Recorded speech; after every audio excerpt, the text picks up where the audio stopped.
Welcome back to the shop.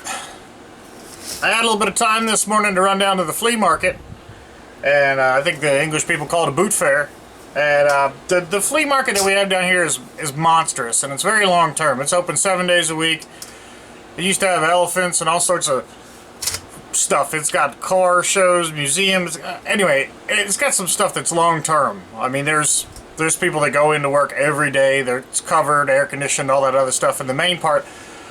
But the section that I like is the guys that sort of haul the stuff in every day and haul it out. That's where I tend to find the better stuff, I think. The rest of it's just the Chinese garbage, cell phones, stuff like that. But anyway, I thought I did pretty good today. I don't think I paid $3 for any more than for usually everything in here is $1, $2, $3. I went ahead and got a 3/8 speed wrench. These are super handy. This one has a maker's mark on it. It says made in USA, New Britain. That's something that's new to me. It's a New Britain NB85.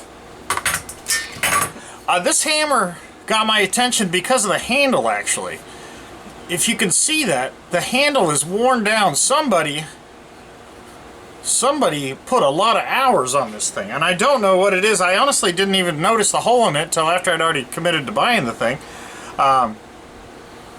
And you know, you can see that they drove these tacks in there, and I'm not sure whether this is some sort of furrier hammer or maybe some sort of cobbler. I don't know. I'm gonna have to do some research on it, but I think it's pretty nifty, and I really like the fact that, you know, I can't imagine how many thousands of hours have gone into somebody's hand sanding this thing down perfectly. And I mean, you could tell they didn't vary very much on in terms of how they held this. So anyway, that was pretty interesting. A carpet knife with a wood handle. I thought the wood handle was pretty nice on this, and these utility knives or carpet knives are pretty good to have, especially cutting shingles and stuff like that. They're just, I don't mind beating these things to death. I mean, I do. I mean, I give this Gerber a hot supper just about every day. I mean, I'm constantly using this thing, but this is something I really don't mind beating up on, and they're handy to have. Interestingly enough, I found another of the Starrett piano wires, but these are much smaller than the other ones that I had. Anyway, yeah. So the other piano wires that I have, I got these for $1, so you really can't beat that. This is the 5.5 inch. This is number 1 5.5 inch Starrett. In great shape. I mean, there's some schmoo on it, but all things considered, it's not bad. A little putty knife, you know, this is like almost a cheese and crackers kind of thing, but I was real happy with the handle that I'd found on one of the other ones. So, pardon me. Here's a stamped wrench. Here's a stamped box end ratchet. These are handy to have, and I understand that the stamped wrenches aren't necessarily always a superior quality. However, this is a 9/16 and a half inch, and it cost me $1. Or maybe even less than that, because I sort of bundled it together with a bunch of other stuff. But it's a handy size. It's nice and free. I think it's going to clean up nicely, and it's just one of those wrenches. You know, you can't have enough of these.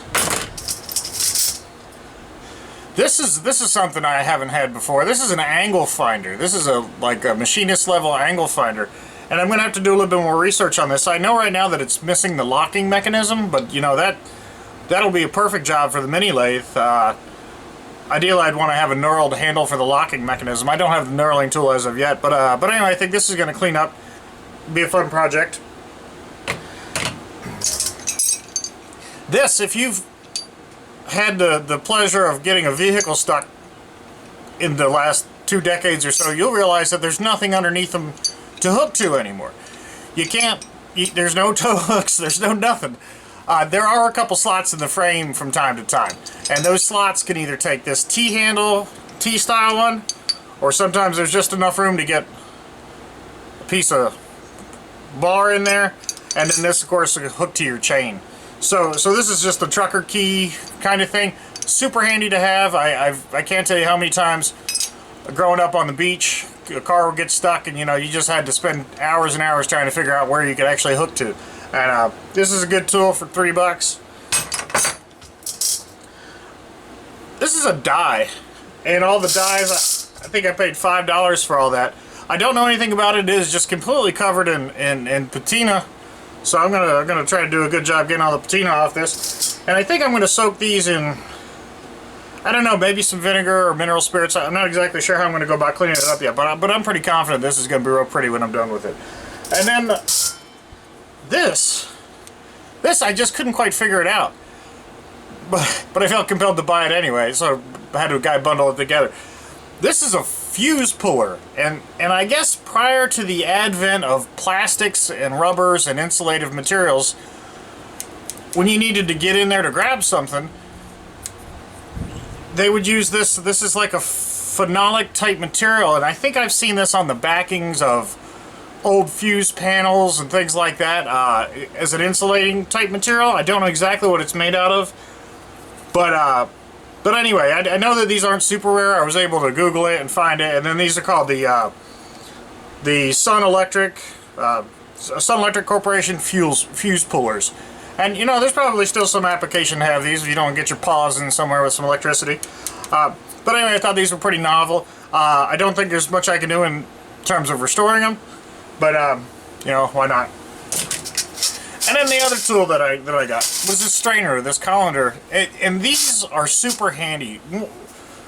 I've got a big parts washer, a 15-gallon parts washer, an industrial size one, and you don't want to lose stuff in it.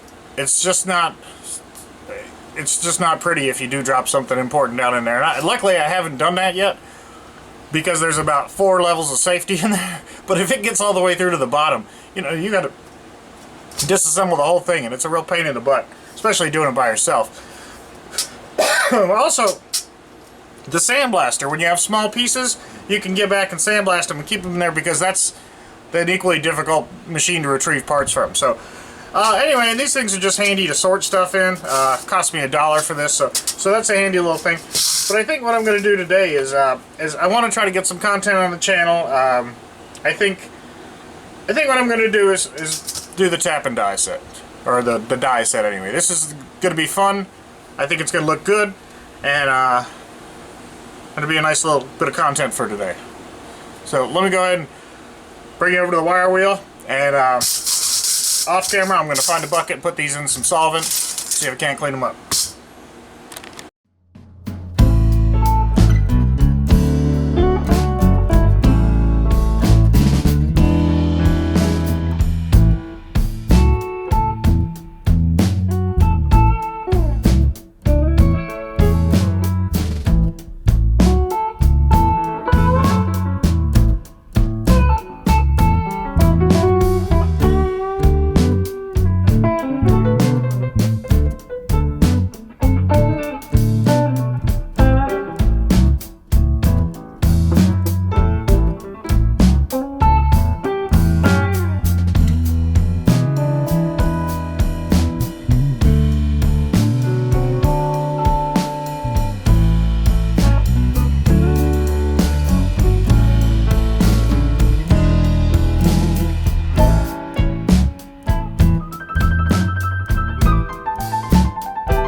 Alright, well I was able to clean up the die, the die wrench, and I'm real happy with the way that came out. There was some deep pitting in there, and there's a couple imperfections in there, but you know, these tools are going to go back to work, so I'm not going to nitpick over a little bit here and there. It cleaned up super nicely. I used a combination of the belt sander, the die grinder, the buffer, the phenolic wheel, just sort of horsing around today, seeing what worked good. I used the old the Eiffel ply wrench to hold these dies in place, just to clean the end up a little bit, so I could see, so I could read the numbers on the end of it, and those are stamped in there, not like the modern day ones that they have them just laser engraved. And then the laser engraving, you know, if I were to take the Scotch-Brite wheel, one of the Scotch-Brite pads, and then touch it to it, it would just annihilate it. And you know, the Scotch-Brite is good at it doesn't really remove a lot of material, but it will take one of those laser etchings right off. I mean, if you dither for any length of time, it's going to take it off. So anyway, these are stamped in. I don't know the brand or anything like that, but you know, they seem to, the rust didn't get down into the teeth of these things. It was just some surface rust. So I think these will function just fine. I just went ahead and coated the wrench, the handle, in some of the paste wax like I typically do. I had learned recently the shellac, I mean, this isn't really applicable for this application, but the shellac I had used on a sprinkler, and the shellac will absorb water over time. That was news to me, and it sort of gave it a white hue.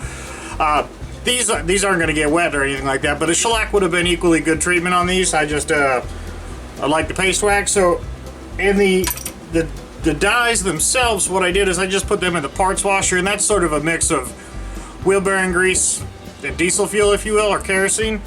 So it's going to leave a light sheen on these, and that's going to protect them from any surface rust or whatnot.